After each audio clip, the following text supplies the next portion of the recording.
Imagine walking through a Japanese festival at night.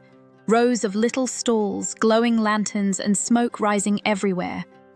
The smell hits you first. Grilling meat, sizzling batter, sweet syrup, all at once. Every stall is fighting for your attention with sound and smell. It is impossible to walk past without stopping. Your eyes dart from stall to stall, unable to choose. Everything looks better than the last thing. This is Japanese street food, and it is one of the great food experiences on earth. Hot, handheld, and made right in front of you. But it is a bigger and more organized world than it looks. There is a real logic to what you find at those stalls. It is not random at all. Once you see the pattern, you can read the whole festival. By the end of this video, you will know exactly what to order and why. No more staring at a stall, unsure what it even is. This is your map of Japanese street food. There is a whole family here, savory and sweet. So let's decode it. First, what actually makes something Japanese street food? It comes from little stalls called yatai. These are the food carts and stands you find at festivals, called matsuri, and in busy night streets. The food is quick, cheap, and eaten standing up or while walking. There are no tables and no rush. And almost all of it shares one thing. It is cooked to order, right in front of you. Nothing sits under a heat lamp for hours. You watch it happen, then eat it hot. That freshness is a huge part of the appeal. Nothing beats a snack straight off the fire. That live cooking is half the fun. The flip, the grill, the sizzle, it is all part of the experience. You are paying for a little show as much as a snack. And that show is genuinely worth watching. And quickly, before we go deeper, thank you for actually watching this, instead of just scrolling past it. Stick around, because this list ends somewhere sweet, and that is exactly where we are headed next. Let's start with the icon of the griddle. Takoyaki. Takoyaki are little round balls of savory dashi batter with a piece of octopus inside. They are cooked in a special dimpled pan and flipped into perfect spheres. The cook uses a metal pick to turn each one, folding the batter into a ball. It looks like a magic trick. Crisp outside, molten inside, and topped with sauce, mayo, and dancing bonito flakes. A single cook can spin dozens of balls at once. It is one of the great sights of any festival. Watching them made is genuinely mesmerizing. People gather just to watch the cook work. The making is almost as good as the eating. Next, its bigger griddle cousin, Okonomiyaki. Okonomiyaki is a thick, savory pancake, packed mostly with cabbage and bound with a light batter. It gets the same sweet sauce, mayo, and seaweed on top.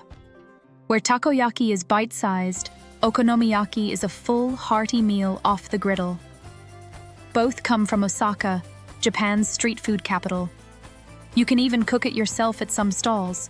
On a griddle right in front of you, it is as much an activity as a meal. You pour, you flip, you top it your way. Few foods let you be part of the show. Now to the grill. Yakitori. Yakitori is skewered chicken, grilled over charcoal, using nearly every part of the bird, seasoned simply with salt or brushed with a sweet soy glaze. The smoke and the char are the whole point. It is the smell that pulls you toward the stall in the first place. You order a few skewers at a time, straight off the coals, a cold drink in the other hand, and you are set. It is the classic pairing of a Japanese night out: smoke, char, and good company. Quick note before the second half. I have full, separate breakdowns of takoyaki, okonomiyaki, and yakitori, each as its own deep dive. You will find them at the end of this video and linked in the description.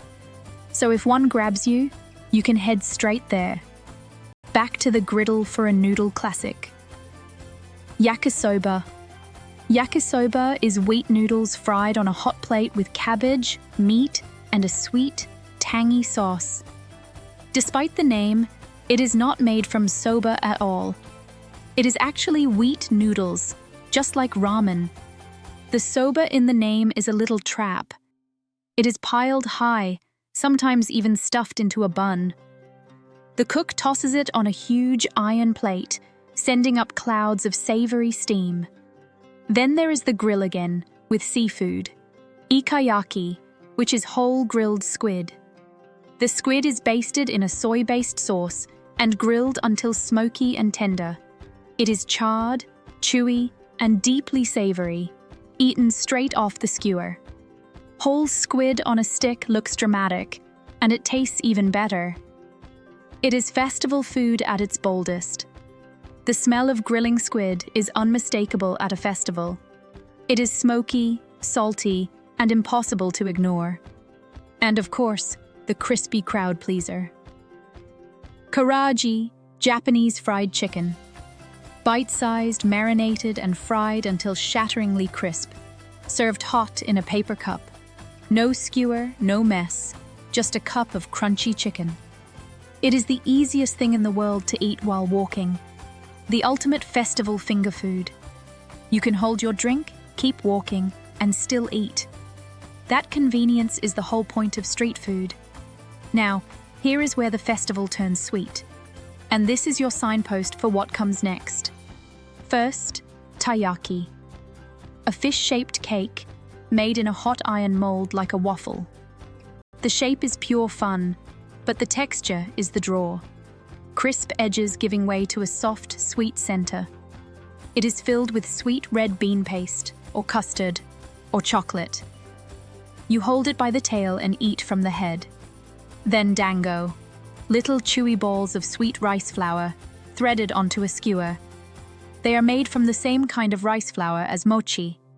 Often they are brushed with a sweet and savory soy glaze, then lightly grilled. Soft, sticky, and endlessly popular. Different colors and toppings mean different flavors, like a tiny, chewy rainbow on a stick. And finally, for a hot day, kakigori, a tall mountain of fluffy, shaved ice. It is drenched in bright, sweet syrup, and sometimes topped with condensed milk. The ice is shaved so fine, it is almost like snow. Light, cold, and refreshing, it melts the instant it touches your tongue. It is exactly what you crave when the summer heat is brutal. Long lines form for it on hot festival days. A cold mountain of ice becomes the most wanted thing there. But here's what most people miss. Japanese street food is not a random pile of snacks. It is a clear map, organized by how each thing is cooked. The griddle, the grill, the fryer, and the sweet iron molds. Takoyaki, Okonomiyaki, and Yakisoba come off the flat griddle. Yakitori and Ikayaki come off the charcoal grill. Karaage comes from the fryer, and the sweets, like Taiyaki and Dango, come from their own molds and skewers. So you are not memorizing 100 snacks. You are really just learning 4 or 5 ways of cooking. Every stall is one of these methods, dressed up differently. And they all share the same spirit. Hot, fresh, handheld, and made right there in front of you. That live theater is what makes street food special.